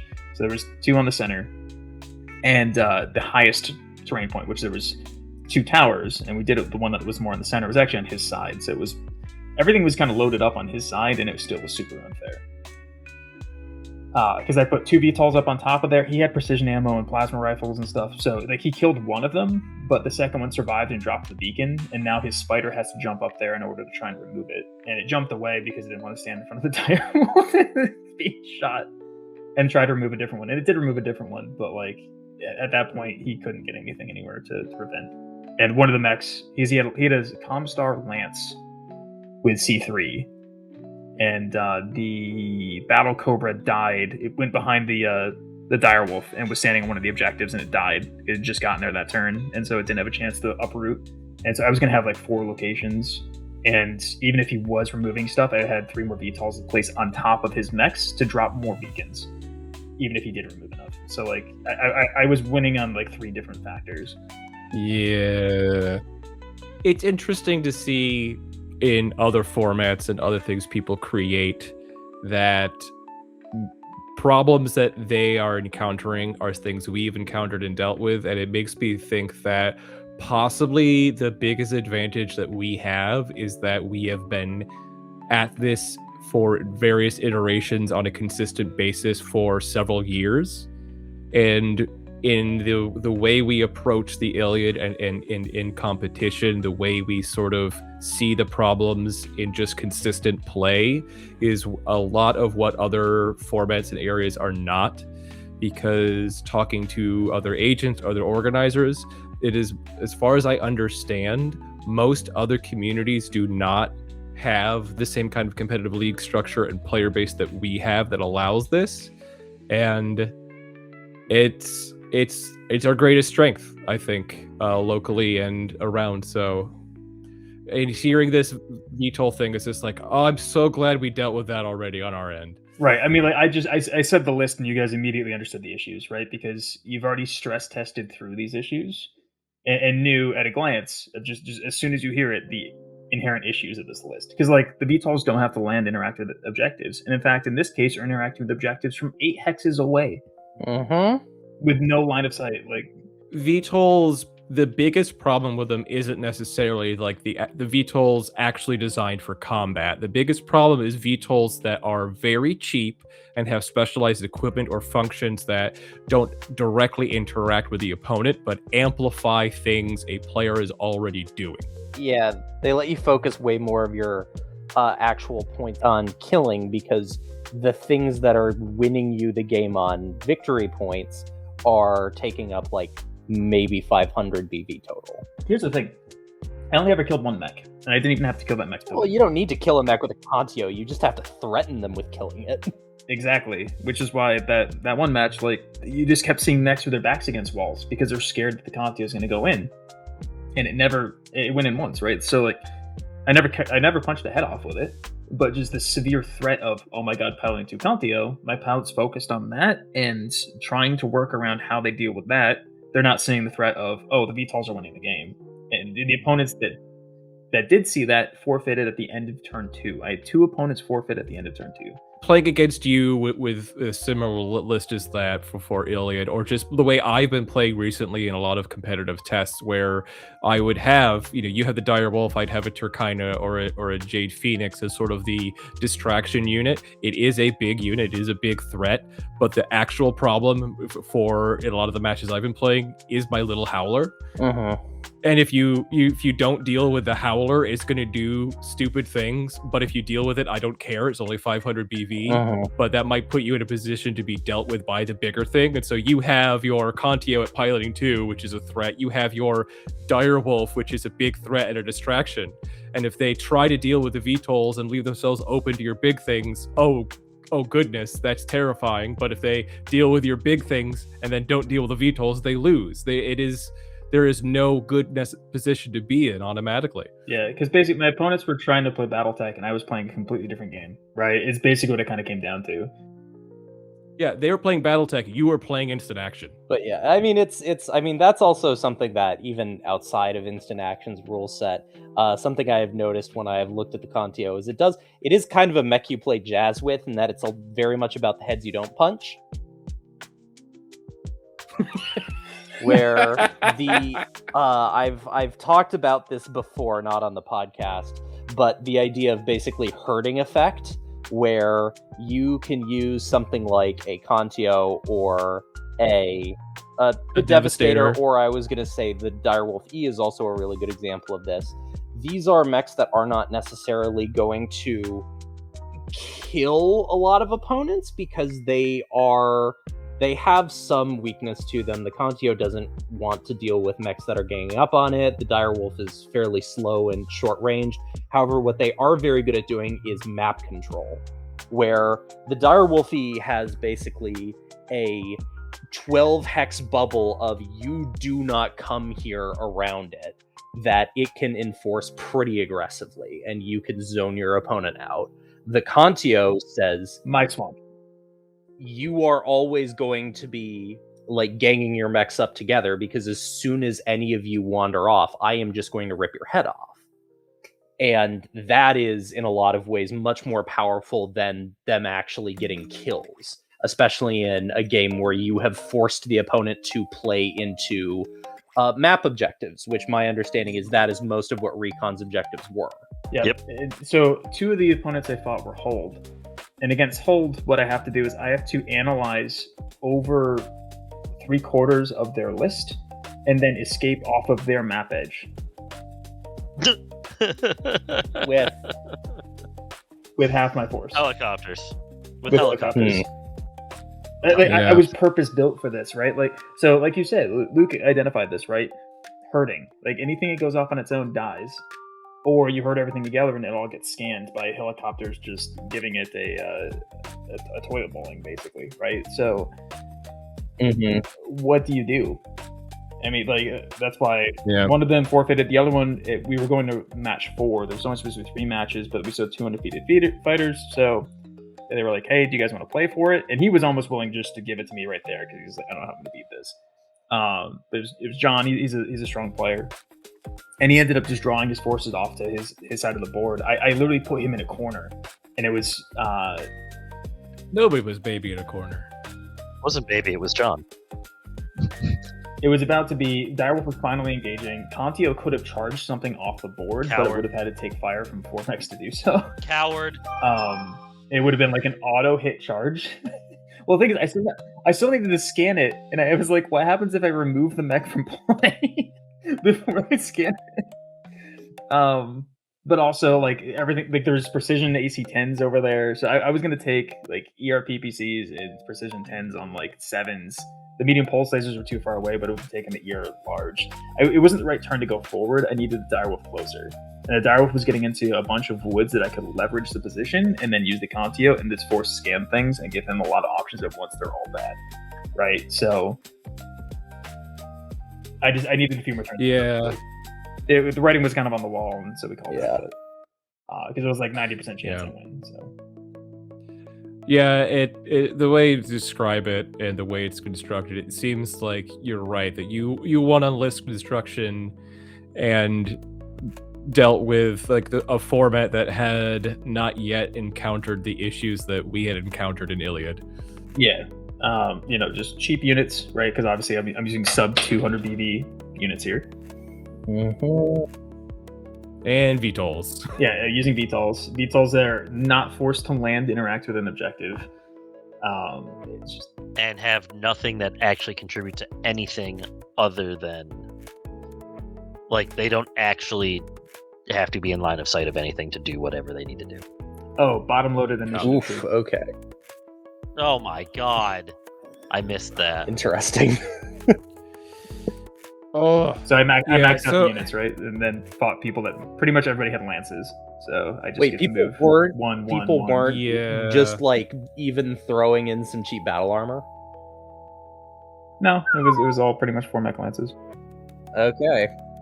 Yeah, people after my own heart. Yeah, they're not playing Capellans. They have not yet understood the power of the augmented lance. Zess, you won at round 0. Yeah, it was. Let's get into games played. I'm not here. proud about it, but I'm really not. I wanted to make a point. Exactly it. Like I was gonna say, you didn't win so much as they chose the wrong thing. I mean, you did win, but yeah, you made the point of like, this is not a format that's ready for competition. I made the argument many times in private because, I mean, I know some of the people that were producing it. I didn't know the TO, but he's a nice, friendly guy. And I was like, look, the instant action, it cannot be used for a tournament setting. Of like, it doesn't have scoring. Like, it does not work. And I was like, well, it's the best we have as an option for we're going to go with it. I'm like, okay, I'm going to break it. if that's the best they have, I'm just All right. Well, what I'm hearing is we gotta cut that packet down to like 20 pages. Like, depending on what I'm doing this weekend, I don't have Adobe Editor actually, but I was saying I can go through and I can cut that because if that's the bias we have for biggest tournament in the country, I think we can get our foot in the door. One last thing. All in the future, all maps will be foothills too. And considering we're going to games played, I'm just going to sit here and listen because we already went through like 20 of mine. So.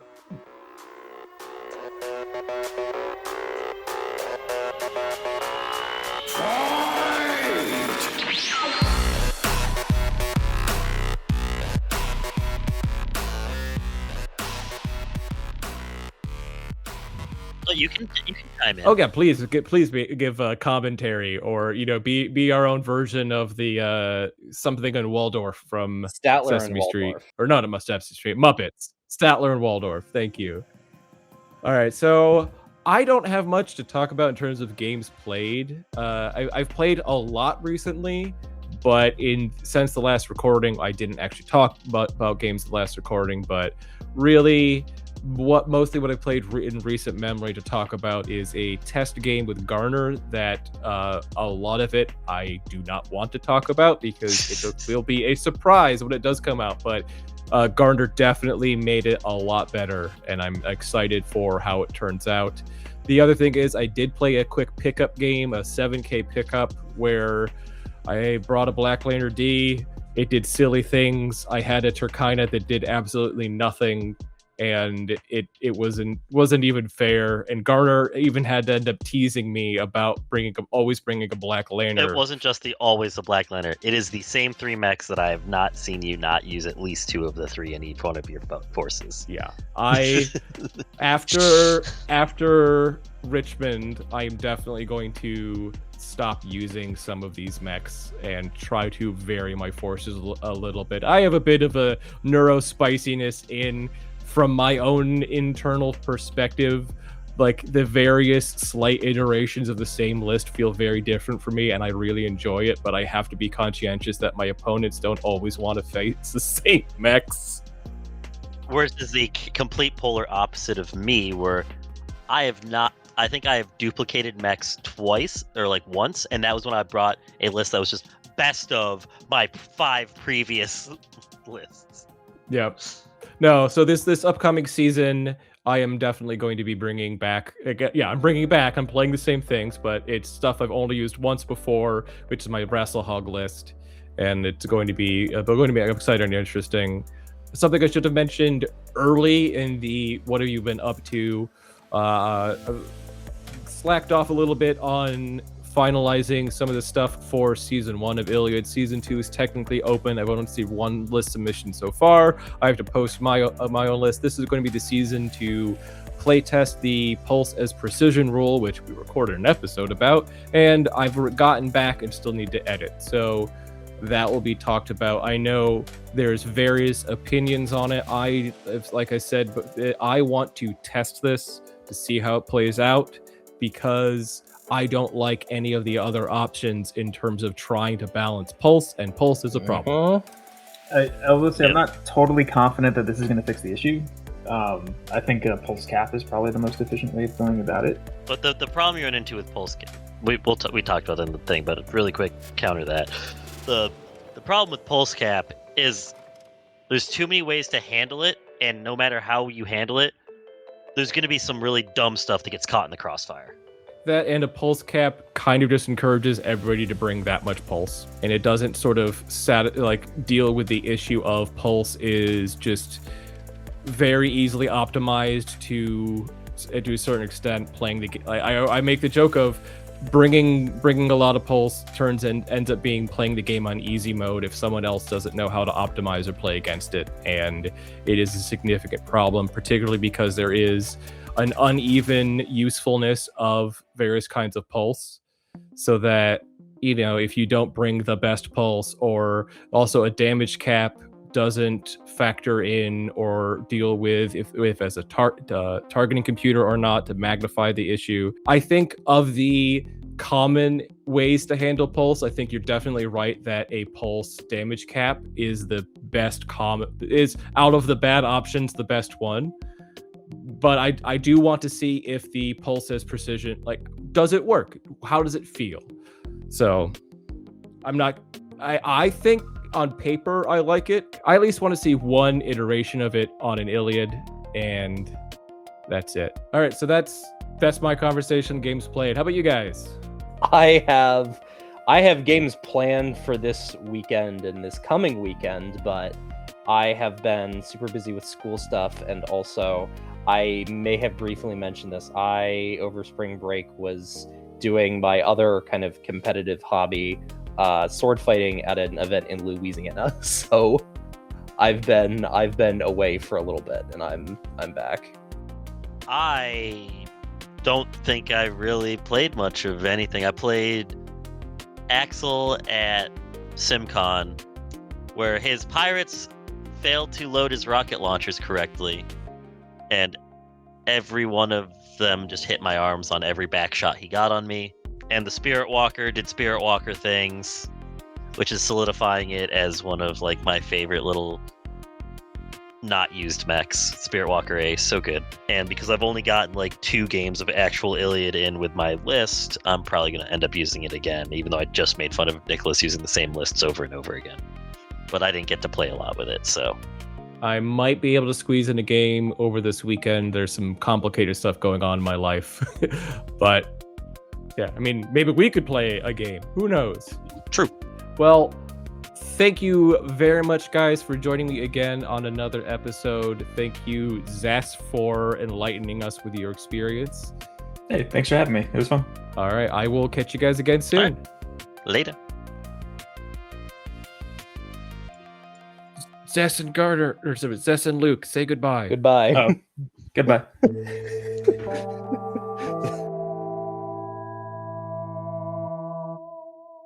Thank you for listening to the Odysseus Legion podcast. This podcast was created by the Odysseus Legion, a BattleTech club organizing play around Central and Western New York State. Rules for all of our formats, as well as a calendar of Odysseus Legion events, can be found on our website, odysseuslegion.com. All music and audio in this recording was licensed through Adobe Stock or open source. All views expressed herein are those of the person expressing them and do not necessarily represent the views of the Odysseus Legion, Catalyst Game Labs, or the Catalyst demo team. Please make sure to like and subscribe to the Odysseus Legion podcast on your podcast platform of choice or on our YouTube channel. Have a great day. Can you guys hear me? Oh my fucking god. Okay, cool. Just super ignoring you. So, I've been trying to talk for like the past 10 minutes, and I Welcome had back, Luke. accidentally muted myself on the hardware on my microphone. But I was wondering why you guys kept icing me out. Yeah. Cool. Okay, that's fixed. Well, I've been part of the conversation. Just no one's been replying to my super cool jokes I've been making. But